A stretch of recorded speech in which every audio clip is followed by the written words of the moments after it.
Après la crise sportive, la mutinerie des joueurs de l'OM évitée de justesse. On te donne tous les détails.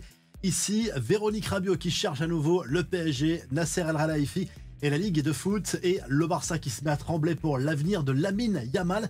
Les détails ici, attention danger, abonne-toi, le journal du foot, c'est maintenant.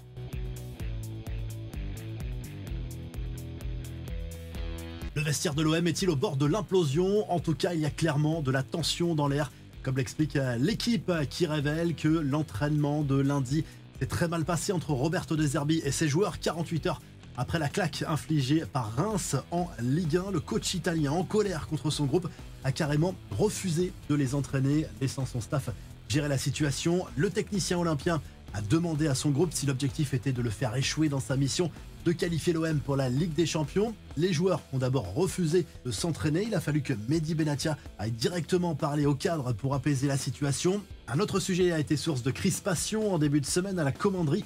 Le fait d'avoir libéré les joueurs très tard dimanche alors que c'était la fête de l'Aïd qui célèbre la fin du Ramadan a été mal vécu par certains joueurs musulmans. Et pendant ce temps, Véronique Rabiot, elle, ne lâche rien. La mère d'Adrien Rabiot s'est dit scandalisée de la faiblesse des sanctions infligées au Paris Saint-Germain après les banderoles et les chants insultants contre son fils lors du dernier Classico au Parc des Princes à la mi-mars.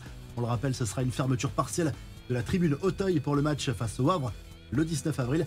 Nasser et Vincent Labrune sont des grands amis, a lâché Véronique Rabiot qui insinue que le club parisien bénéficie d'un certain traitement de faveur auprès de la LFP. L'actu du PSG qui devrait fêter son titre de champion de France ce week-end. Côté Mercato, il pourrait y avoir de très bonnes nouvelles cet été grâce à Hugo Ekitike, auteur d'une grande saison avec Francfort.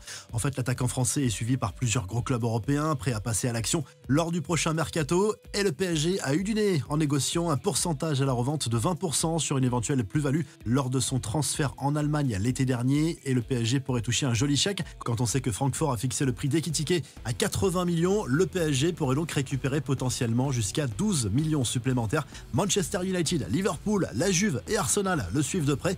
Côté recrue, cette fois le club parisien a mis à l'essai un jeune ailier belgo-marocain de 19 ans.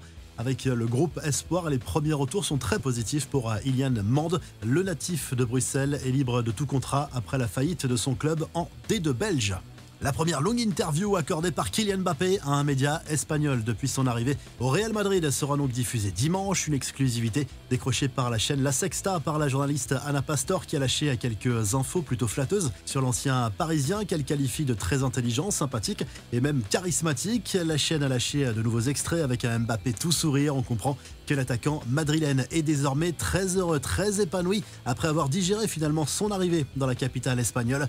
Toujours concernant le Real, le Daily Mail assure que Florentino Pérez veut faire venir le jeune Dean Huijsen, 19 ans, convoité aussi par Chelsea et Liverpool. C'est l'une des révélations de la saison à Bournemouth. Son nom avait circulé au PSG, notamment l'été dernier. La clause libératoire est fixée à 60 millions d'euros. Le Barça galère à boucler la prolongation de Lamine Yamal et ça n'est peut-être pas près de s'arranger. Conséquence directe des nouvelles galères économiques du FC Barcelone. Dans la semaine, la Liga a annoncé qu'elle invalidait la vente des sièges VIP du Camp Nou intervenu en janvier dernier.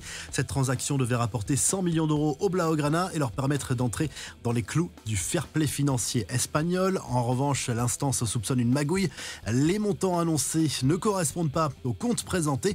Actuellement, Yamal est lié au Barça jusqu'en 2026 et si le problème n'est pas réglé rapidement, ça pourrait attiser les convoitises des grands clubs européens. Les Catalans n'ont plus de marge de manœuvre.